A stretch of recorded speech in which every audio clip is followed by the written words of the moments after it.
Great Nation to this episode of the Success Great podcast with your host Hussein Talib. In this episode, I have with me Mark Wonderlin. Hopefully, this is the right pronunciation for his last name. I did not ask you before that. Yeah. So we are going to be talking with. I am going to be talking with Mark about transitioning from a one-man band to a team and how he used and leveraged his media company in video content and marketing as a marketing side way to promote business.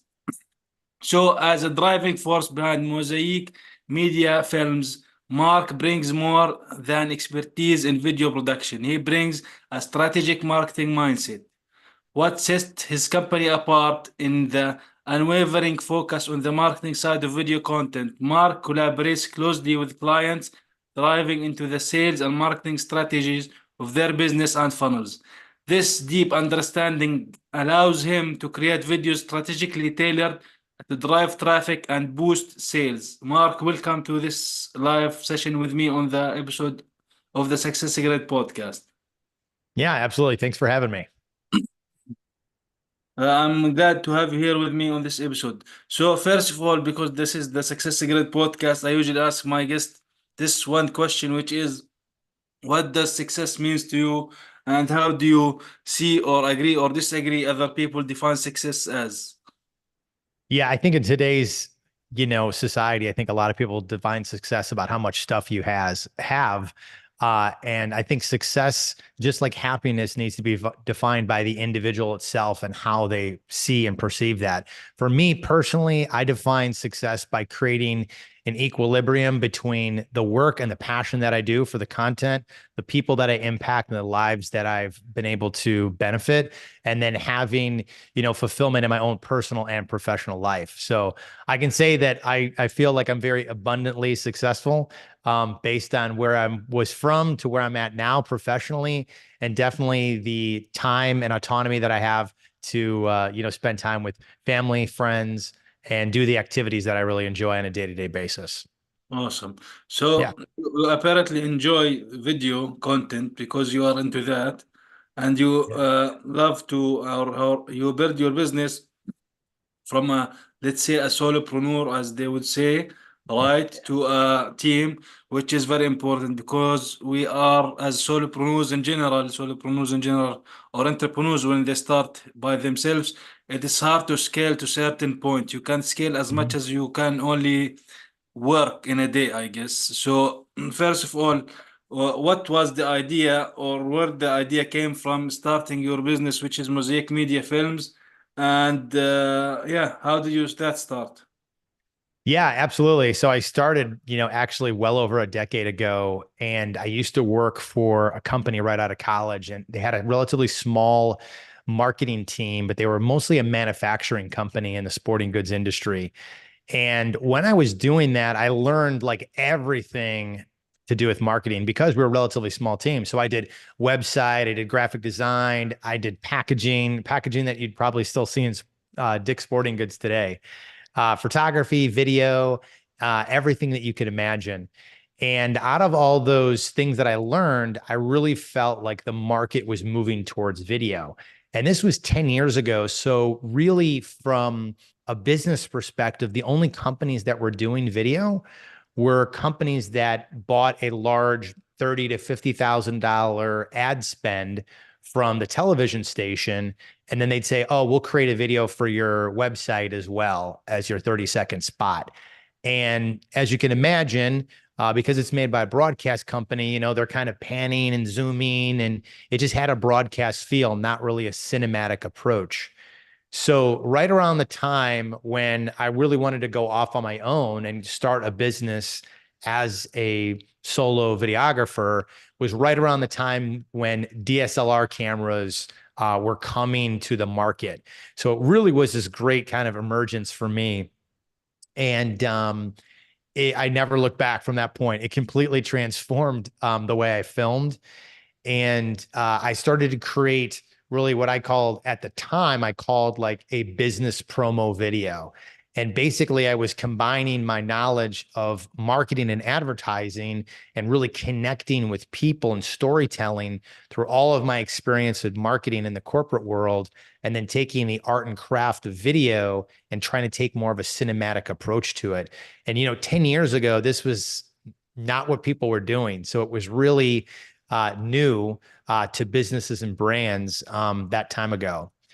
So I started doing that as a freelancer, and I moved to Austin with no leads, no friends, no connections, barely. I think I barely had a website, and I was able to start creating some work. And for 3+ years was a freelancer, and through that process, I actually transitioned into becoming a trainer. So I owned a digital training company and trained aspiring filmmakers on how to create this type of video and how to run a business from the sales and marketing side, because I had that background in it. And after I kind of got burned out from that, because my business partner, he wanted to pursue other things. And after he left, it kind of lost the momentum with the company. And I went back to my roots and started filming again. And through that process, I had the opportunity to go to Costa Rica, went on Richard Branson's, private island and Necker. I've been to Africa. I was in a month in Asia doing a documentary, and created videos all over the place in Austin and beyond. And then I got to the point where I've always had this I've always been entrepreneurial in nature. And as much as I love the art and craft of filming and telling stories, I really wanted to kind of take a step back from that and build a team of creative people. So one by one, I kind of etched myself out of the business. My first thing was hiring an editor, then it was a filmmaker, then it was a producer, then it was another filmmaker, then it was a second editor, then it was an animator, and so on and so forth. And now my primary role, in the company is sales and marketing. So I predominantly focus on the sales and marketing side. And then my team, creatively develops the content using the style and approach that I've developed over and refined over the years, with the type of framework that I have, and really similar style and approach. So it's been, an amazing ride. It hasn't been all smooth and perfect, but it's been exciting nonetheless. And, to go back to your beginning question, you feel successful. I feel successful because, I'm doing something that I love and I enjoy day to day.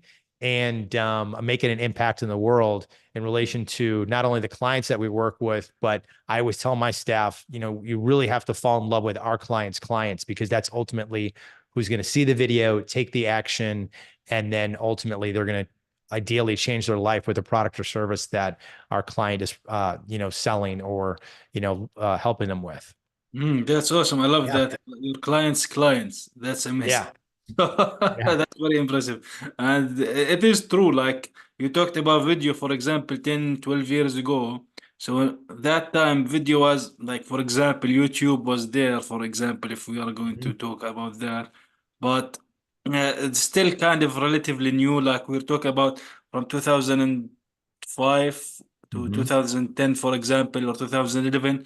These times were kind of new, and the transition was big. Like remember the days when we used to download an image, just an Mhm. image, 1 megabit, so it was very slow. So now you Yeah. can watch a 4K or an 8K movie with no interruptions as far as internet speeds. That's very important and impressive. So video has a big impact on people, specifically if we're talking about you mentioned also people watch movies, so that's video. Mhm. Whether it's with audio or not audio, so it's a video basically. So it Yeah. has a big impact on people. And what you mentioned there also, that how you, let's say, give your people the way of how you do things personally, which is, I assume, like each entrepreneur, sometimes when we give someone something to do and we don't like it, so we don't give them that thing anymore.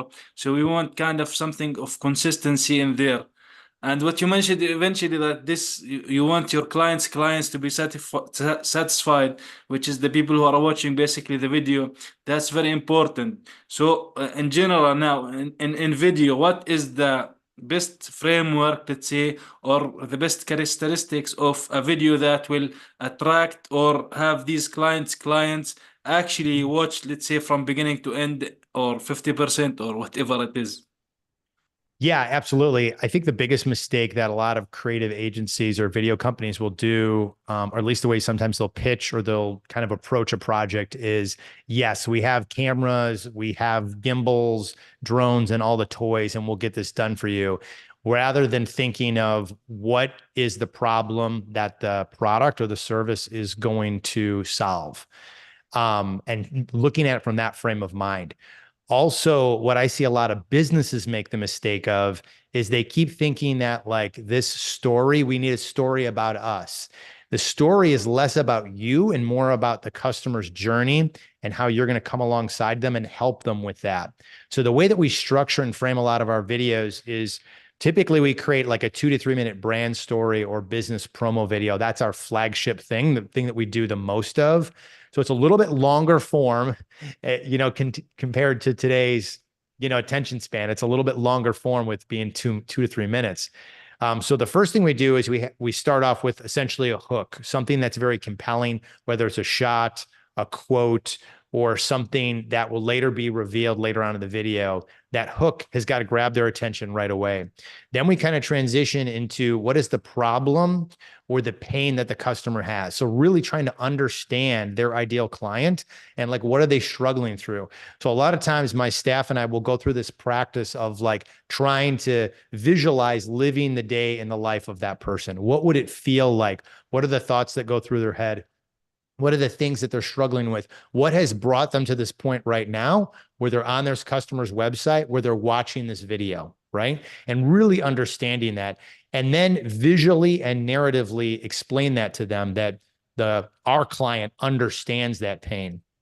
Then transition to what is the solution that they're going to provide to alleviate that pain, and ultimately, what does life look like when they're working with their customer, whether it's a product or a service and stuff like that, and really trying to visually illustrate what that's going to look like, and then tie in all the other elements with video that really help amplify that. So visually showing it, creating mood and emotion with music, the type of visuals that we have, the type of narration and the questions that we're asking, and the way that people are articulating it, and even reinforcing that information with some type of graphics or animation.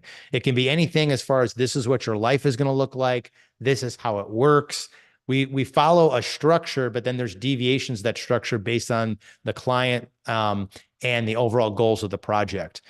One of the things too, in that structure that what we'll typically do is we'll have testimonials in there. So the majority of the time, the narration's from the client, and then you'd have a testimonial. And what we do uniquely different is you always try to frame the testimonial in an objection turn success. So what that means is we're always trying to anticipate what the person watching the video is thinking, right? So we're so trained right now to just have, like, really high BS meters. Like, I don't believe you. I don't believe you. I don't believe you. I don't believe you. But who do we go to when we have some reluctancy? We go to our friends, we go to family, people we know, like, and trust. It's always good for a customer to talk about their business, but it's better for their customers to talk about their business. So if they're watching this video, the idea is that if there is an objection that customer that we're interviewing had, we want to frame it and then kind of show that kind of micro story on how they were able to overcome that. So it's kind of like, at first, I thought it was, way too more than I could spend. I didn't have the money on it, but I took the leap because of XYZ. And now I've been able to 5X my revenue, and we've never looked back, right? So it's taking that objection that the person watching the video is feeling and framing it in the form of someone that's gone through the experience that they hope to. Because we're all telling each other stories in our mind of what we want our life to be, and we need a little bit of validation. We need a little bit of reassurance that it's going to be okay, to mitigate, the potential risks involved with buying an expensive product, or, investing in a service where you don't know what the outcome's going to be like. So that's kind of the long form of how we structure our videos. So that's very important that you mentioned there. You talked about the story, and when you talked about the story, it's not about the story of the business or the story of the brand or the story of the personal brand of the individual who's working. You need to look at the story of the client's clients, which is Yeah. basically someone who's looking at the what you are creating, which is very important. You need to look at that kind of perspective and the eye from it, which is very important. So, Mhm. how, for example, one of the ways that you are basically trying to get some kind of, let's say, maybe feedback or the ideas of them, or what kind of questions that you might ask them to get what you want? Yeah. So, like when we have our initial planning meeting with our clients, we're trying to understand first and foremost who is their ideal client? What does it look like? Now, some clients go through like an extensive branding process where they have a specific avatar and they know that like our client is Jamie, and Jamie is 35 years old, female. She has one kid, she works and makes X amount of money. So, like, the more we understand about the client, and the pain and the situation that they're going through, the better the storytelling can be. Because it's not only showcasing what the business does that's unique, but it's showcasing it what makes it unique for their ideal client and how it speaks to them more appropriately. I think a big problem that people kind of get in an issue with is views, where it's just like you think maximum number of views for like funny cat videos, that's fine and dandy. But when it comes to actual business video content that's tailored to the right audience, it's less about views and it's more about impact. It's more about conversion. I would much rather 100 views for my target audience to watch something that connects with them on a deeper level and resonates with them rather than 10,000 views from just random people that are never going to be customers or clients. So that's something that we kind of go over with when we're trying to understand their client and tell a compelling story. So that's very important. Like there Yeah. is a big difference between a specific video that should be aligned with specific type of people that are your, let's say, your niche, which is something that a lot of people talk about, Mhm. and general video that is just for entertainment.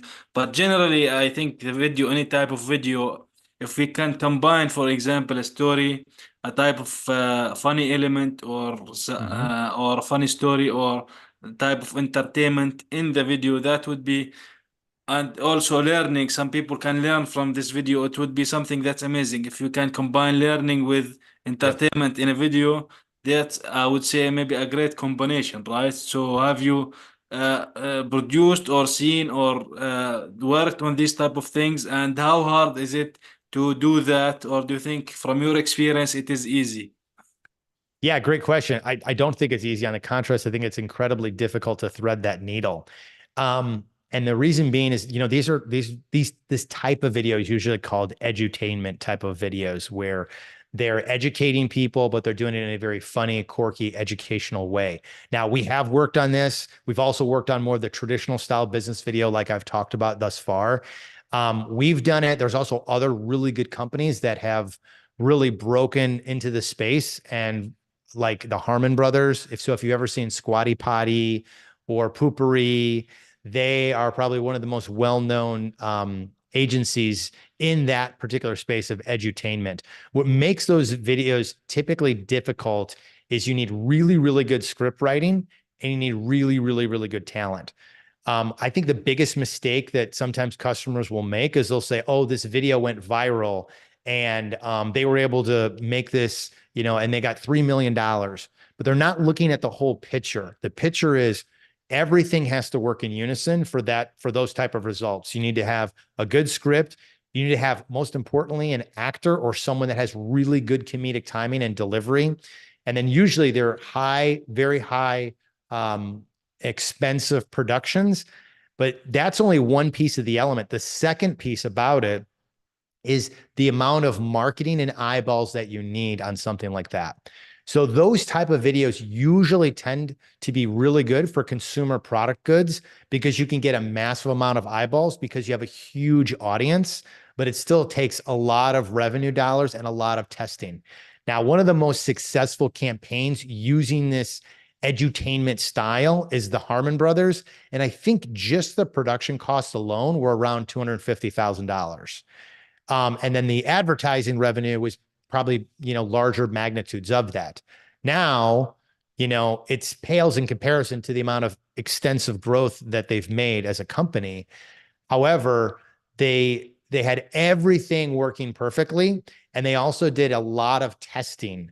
So, when you're running that type of campaign, it's testing different hooks, different intros, different, content, different lengths, and really trying to figure out what's connecting with the audience.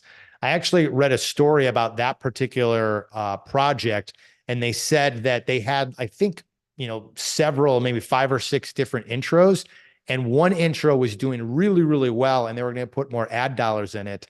But a news company picked it up, and it wasn't the intro that was performing the best on YouTube. It was a different one. So they rolled with that one moving forward. So in order to make an edutainment video work, you really need a lot of those elements to work: is good scripting, great comedic delivery, high quality production, in most cases, and then really backing it up with great, eyeballs and marketing strategy behind it. Definitely. You mentioned scripting or scripts, which is basically, I assume it's copywriting. So Yeah. Yeah. that's a very important part of the element. Like, Mhm. so, and you mentioned the length of the videos, and it is important to test. So these kind of things also very important. But in regards, for example, the script. Mhm. So the scripts themselves, are they completely all the way used as per word, or are there? I'm not sure. Maybe there is some kind of a spontaneous kind of things that might happen during shooting or making the video that would actually maybe work for it. Yeah, so there's typically two types of scripts that we work with. I mean, you're probably talking about a third one, so I'll explain all three. So one type of scripting is where you're doing a documentary style interview, and this probably accounts for about 75% of the stuff that we do. So let's say we're interviewing a CEO, a CMO, and then a customer testimonial in this, let's say 2-minute video. We'll have foundational questions that follow our structure. And we'll start asking them and just interviewing them just like you would a documentary. Now, those questions are really just foundational where we're trying to get the ball rolling. But a lot of the story comes out as we kind of, I say, pull the thread a little bit more, like, tell me a little bit more about that. Or, you said this, tell me more about this. Kind of how you see this, podcast transpiring, right? Very similar nature. The next question builds off the previous one. So that's one style. And there's less scripting per se. It's more structurally trying to format the questions because we need to have, concise answers in a structured way that's authentic and genuine. And that's why documentary style works really well in most business videos. The second style is a full script. And this is where we've methodically written out that structure that I talked about earlier, and it's then recorded by a professional voiceover. So this is really good for businesses where they don't want to interview staff. Maybe they have, more turnover. They want it to last a little bit longer. They want a higher perceived brand value, or it just fits the messaging and the overall product or service that they're talking about. And we've done that where we work in conjunction with the client very closely on creating, drafting, refining, and finalizing a script, and then picking a voiceover talent that best represents the brand, from male, female to tonality. The third option, where there is a little bit more impromptu-ness, is that edutainment style. And when we've worked on productions with this, we've had scripted lines, but then we let the actor kind of, ad lib a little bit and, have their ability to share a little bit more about that. So for instance, we're working on a project right now for a client, and they're called Duty Calls, and we're filming them, I think next week. Or the week after. And basically what they do is they have this, really creative service where everyone's got a dog, but they don't want to pick up the aftermath in the backyard, right? The number 2. So this company comes out and they basically take care of that for them. So we're going to do some kind of very funny videos where we're have a studio space. We're going to have one of the franchisees, one of the franchisee owners. They're kind of talking about different things. So we have a structured script, but this is a perfect scenario where we're going to ad lib a little bit or encourage him to ad lib a little bit so we can get some more creativity and more natural responses to kind of the overall message that we're going to have. Amazing. So that's Yeah. a really great explanation for things Yeah. because I've seen a lot of people talk about you should script, you should. Now the work that you do is kind of different what I'm talking about, but in general I'm speaking that you should script, you should be not scripting different things. So, but if I am talking about the general video on YouTube for a human being there, not that type of thing. Yeah.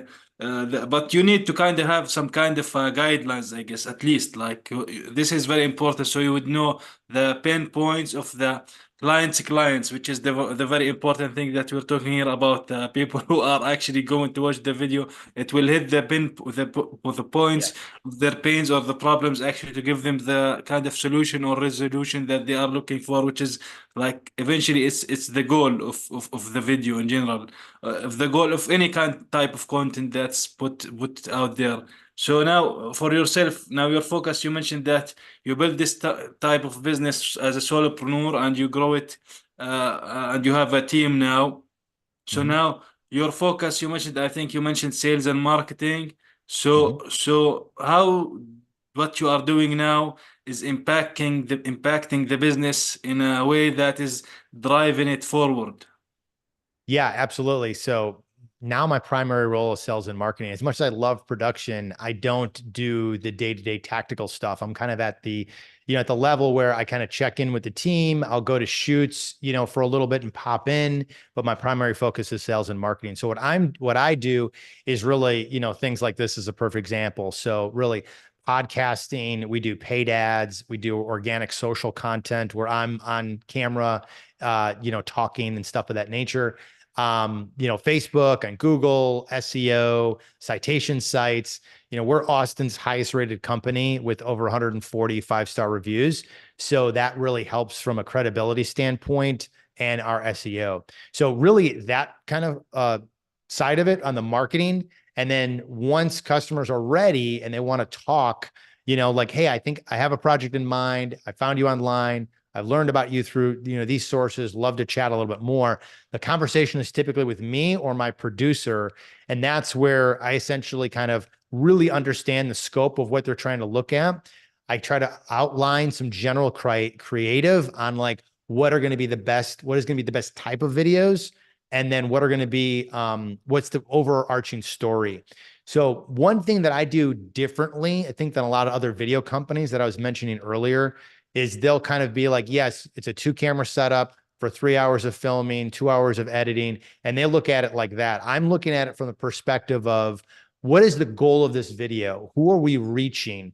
How does this fit into an overall campaign? Tell me about your marketing. What's working? What's not working? What does your sales process look like? So we can take really a overarching view of what that funnel looks like, what the customer experience is like. So we're creating the right video at the right place for the right customer. So oftentimes, customers will just want to do one video, and that can be very impactful in some situations. But usually, doing multiple videos in a series of your funnel is going to be more effective in your overall goals, because the goal of video is to educate, to increase trust and increase the speed of trust so that you get that conversion, whether it's a phone call, email, or, form filled out, or you get that person, to click the buy button when it comes to purchasing a product. It's really educating, and building that, increasing the speed of trust. And that can be done with a variety of different videos in a variety of different way based on the overall marketing strategy that the client has. Yeah, so what you're talking Yeah. about, the way you do work, when I would say like an umbrella type of work, like you dive into multiple things, not just the point is to actually do the video and go home. You're Yeah. working with them on a wider scale to know multiple things on different levels to give the right, let's say, message to the clients of the clients. So that's very important. So this is a Yeah. deep work and takes I know for a fact it would take a lot of time, more than I guess 3 hours of shooting and 2 hours of editing in general. Yeah, I think So, people really underestimate. It's funny because I usually joke with clients and say, like, we spend about, 2 to 3 hours with you just on the planning side. And then we have about three times that amount on the back end. And then it's like eight hours of filming. And that's just what you see. It's like this raw footage. And then it's like, 40 plus hours of editing. And then we have our own internal process to review, refine the video. And then it goes to the client, and then it's time for them to watch, review, revise, everything like that. And all of that time, all that effort, all that work comes down to like a 2 minute video, 2 minutes, it's kind of crazy. But yeah, there's a yeah, lot of time. But the the overarching strategy with marketing is, if you say we get most of our leads through organic social media, that's going to be a totally different strategy than we do pay-per-click ads and retargeting and display ads. That's going to be a completely different strategy. So I really try to understand what's working and then what types of videos will be the most effective to getting you the results that you need to increase that conversion. yeah. Yeah. It's great to have this kind of perfection, I guess, maybe, but Yeah. it's good to shoot for like 10 hours to get a 1 minute video. Yeah. Yeah. Yeah. Hard I work. always say, like, once you do it once well, you don't have to do it again. We've had one client, was one of my first clients in Austin, the Austin Shoe Hospital. They've had this video for 13 years, 13 years. And if I showed it to you, you would not believe that it was made 13 years ago. And they still use it today. And it's incredibly, incredibly powerful. And yeah, I mean, anyone can pick up their phone and create a 2 minute video and talk for 2 minutes and say that's a video. But what we do is we're creating like compelling stories that, are evergreen, last for a long time, and something that a brand or a business can really be proud of to say, this is a story about us and how we help change people's lives through our product and service. Yeah, definitely. So, Yeah. what is the worst advice that you have received in your throughout your business or career? Well, from just a sheer business person in the video world, the worst advice that I got, which I never took, was buy a fancier camera. I think a lot of, videographers or freelancers, they go in these groups and they think that, like, um, if I buy a more expensive camera and spend the money, the phone's going to ring off the hook. And that's just not the case. Typically, it takes sales, marketing, strategy, the things that I talked about earlier. That's my primary role now, to be able to have the opportunity to work with clients.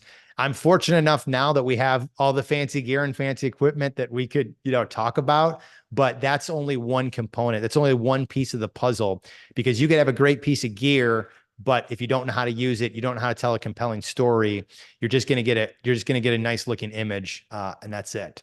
What we're doing is we're creating stories that are designed to connect with the user and increase conversion so our customers can grow in their business, not just to create a pretty video for a pretty video's sake. Definitely, that's very important. It's not about the equipment you shoot, it's the way. It's not about the car, it's about the driver, I guess that they would say. Yeah. Yeah. That's fantastic. Really well said. Yes. Yeah. So do you think that is something very important we missed talking about? You can add here as a takeaway or the final tip? Yeah. In what way? To businesses? Well, to businesses and also to what you're doing with your business as a Yeah. video also and for videos creators, let's say. Yeah. So, I mean, if you're a creator and you're looking to kind of build your team a little bit more and kind of get to where, I'm at right now, the best thing I can say is, just take it one step at a time. You know, I think, for me, I was completely self-funded. So just one step at a time. What is the one area or the one thing that will increase your time that will help you focus on the business instead of in the business? For me, it was getting an editor. For you, it might be a VA or an assistant, or it might be a producer or a full-time filmmaker, in the video world, that is. But whatever your business is, finding that initial person to help minimize the work that you do in the business so you can focus on the business is one of the best things that you can definitely do. Awesome. Well, Mark, where can people learn more about you and what you do, and so they can learn more about it and reach out to you?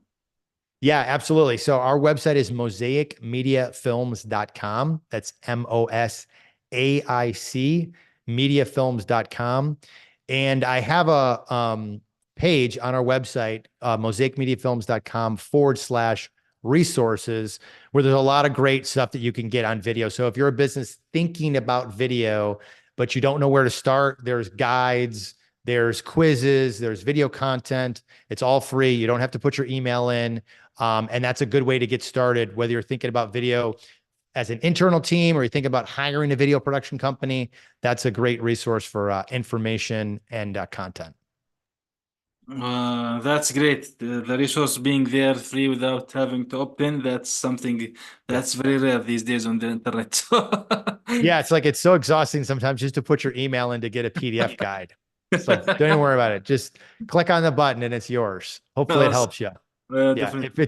If it's helpful, you know where to find me. If not, then there's someone else that can, hopefully help you with what you need.